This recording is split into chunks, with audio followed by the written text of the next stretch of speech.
हरित क्रांति। अच्छा, एक चीज दिमाग में तो पहला सेट हो गया ना कि हरित क्रांति जो है इसके पीछे कारण क्या हो गया, तकनीकी वाला। हरित क्रांति का विकास कब हुआ, तकनीकी कारण के साथ।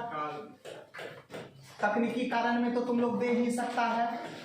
और खास करके हरित क्रांति क्यों हम लोग लाए, इसलिए लाए कि हम लोग क्या दौर से गुजर रहे थे, अकाल।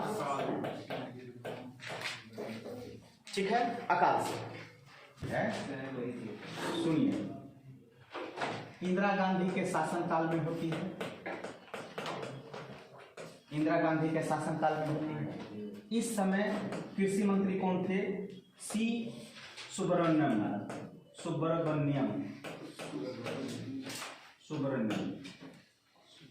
इंदिरा गांधी प्रधानमंत्री के शासनकाल में कृषि मंत्री थे सी सुब्रमण्यम के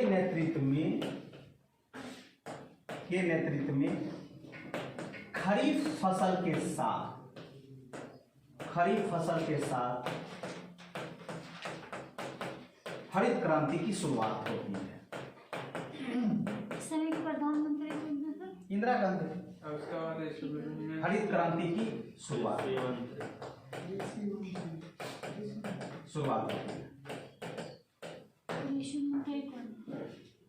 सी सुब्रमण्यम। खरीफ फसल में क्या क्या आता है,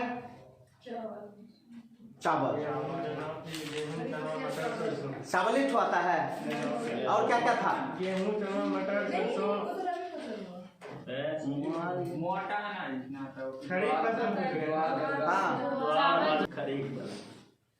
ठीक है। अब ये जो शुरुआत हुआ बाबू, तो इससे पहले ना दो काम हुआ था। एक अंतर्राष्ट्रीय चावल अनुसंधान केंद्र कहाँ है बाबू, फिलीपींस की राजधानी मनीला में। चावल अनुसंधान केंद्र, ठीक है। और दूसरा काम किए थे मैक्सिको निवासी नॉर्मन बोरलॉग, ठीक है।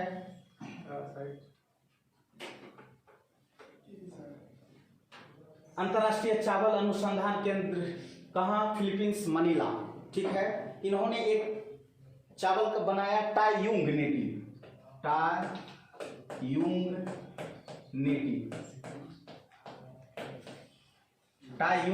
ये चावल का किस्म है, क्या है, चावल का किस्म है,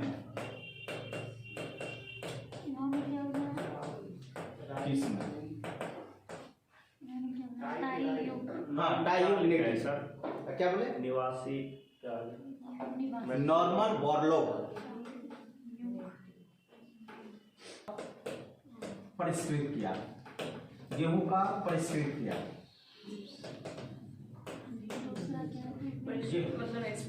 यस, मतलब उन्नत किस्म का बनाया।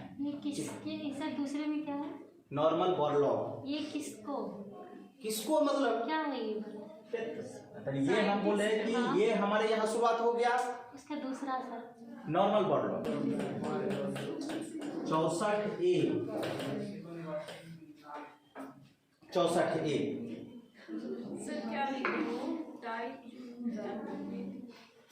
टाईयुंग नेटिव। मैक्सिको निवासी भाषा वो क्या लिखे हैं सर, मैं नॉर्मल बोरलॉग, नॉर्मल बोरलॉग, हाँ, नौ में आ की मात्रा, मो पर रेफ नौ, नॉर्मल, वो की आ की मात्रा, चांद रो लो, वही करते रहो रोला, समझा। नॉर्मल बोरलॉग जी, और लर्मा लोजो और सोनारा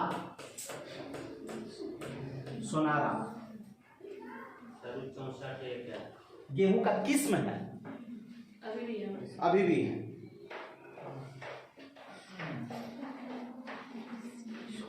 सोनारा, ये लरमा लोजो, ये क्या है? लरमा लोजो क्या है सर? अरे लरमा लोजो ना गेहूं का किस्म है, और सोनारा जो है ना गेहूं का किस्म है, समझ में आया? और ये चावल का क्या है? किस्म है 64A। उस समय से यही सब होता अभी भी होता है। 64 क्या लिखे सर? 64A हो क्या तुम ये किस्म, आप लोग को ज्योग्राफी में भी हम बताए नहीं बताए थे? IR20 IR22 है ना, ये चावल के किस्म है, पढ़ी है ना? दिमाग खोलिए, यही सब चीज नहीं मिलेगा कहीं, समझ में आया? ओवरऑल ऐसे बता देता है हरित क्रांति, ये था वो था, ठीक है। चलो अब यहाँ पे ध्यान, सोना क्यों हुआ? तो तकनीकी कारण के कारण हुआ। तकनीकी कारण हम लोग क्यों अपनाए?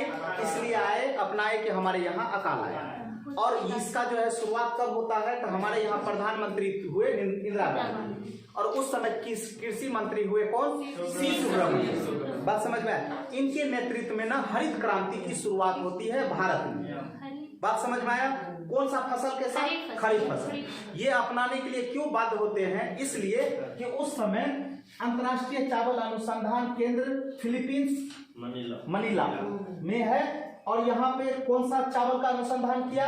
तो टाईयूंग लेटी। तो वही मैक्सिको के निवासी कौन थे? तो नॉर्मन बोरलॉग। गेहूं का परिष्कृत कर मतलब एक उन्नत किस्म बना करके कौन बनाए बीज? लरमा लोजो और सोनारा। ये दोनों काम आयात किया। आयात मतलब वहां से आया। कहाँ आया? भारत आया। तो ये काम देखने के लिए किसको दिया? MS स्वामीनाथन को। किसको दिया? MS स्वामीनाथन को।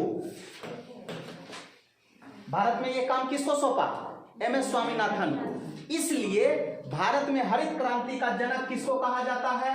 तो MS स्वामीनाथन को। विश्व लेवल पे किसको कहा जाता है? तो नॉर्मन बोरलॉग को। बात समझ में आया? हरित क्रांति का जनक विश्व लेवल पे कौन? Norman Borlaug. और भारत में किसको? MS स्वामीनाथन। और याद कीजिएगा, अब तक शांति के क्षेत्र में नोबेल पुरस्कार मिलता है। शांति के क्षेत्र में, शांति के क्षेत्र में, और शांति के क्षेत्र में यही कृषि में इतना विकास किए कि इसके कारण इसे नोबेल बोरलॉग को क्या मिला? शांति का नोबेल पुरस्कार मिला। बात समझ में आया? यहां तक दिमाग में सेट हुआ जी। और ये कब मिला इसको नॉर्मन बोरलॉग को? तो 1970 में जी नोबेल पुरस्कार। कारण की बात करेंगे तो इसका मतलब क्या हो गया? ट्रेडिशनल, कि अब हम आजाद हो गए हैं। आजाद होने के बाद हम लोग यहाँ नया पॉलिसी अपना रहे हैं। उस पॉलिसी में हम लोग क्या हम लोग देखे? तो सबसे पहला ही हम लोग देखे कि जो बिचौलिया पद्धति था उनको हम लोगों ने समाप्त कर दिया। ठीक है, इस बिचौलिया पद्धति को समाप्त करने के साथ ही साथ हमारे संविधान में भी संशोधन करने की आवश्यकता पड़ गई। ठीक है ना, जिसके तहत हम लोग संपत्ति का अधिकार 31 को हटा करके कन्वर्ट कर दिए दूसरे जगह। क्लियर है बाबू? कोई दिक्कत? दूसरा हम लोगों ने सुधार क्या किया था? काश्तकारी व्यवस्था बता दिए, काश्तकारी। तीसरा हम लोगों ने क्या बताया आपको? वर्ग। उसके बाद चकबंदी व्यवस्था। उसके बाद हमारा क्या था? भूदान आंदोलन। उसके बाद जोतोका। उसके बाद विस्तृत एवं गहन खेती। ये हमारा ट्रेडिशनल हो गया, और इससे हमारा विकास हो रहा था, लेकिन इतना नहीं हो रहा था कि हम निर्यात कर पाए। बात समझ में आया? एक तो निर्यात भी नहीं कर पा रहे थे, दूसरे बात कि हम लोग एक ऐसा मझधार में भी फंस गए कि हम लोग के पास अनाज का लाला पड़ गया। बात समझ में आया? लालच पड़ गया कि अनाज हमारे पास उतना नहीं, और प्रोडक्ट इधर क्या हो रहा है? पॉपुलेशन इंक्रीज कर रहा है। अकाल हुआ तो परिणाम स्वरूप हम लोगों ने एक नया सिस्टम लाने का कोशिश किया कि अब हम लोग तकनीकी सिस्टम लाते हैं, और जिससे हमारा प्रोडक्शन क्या होगा?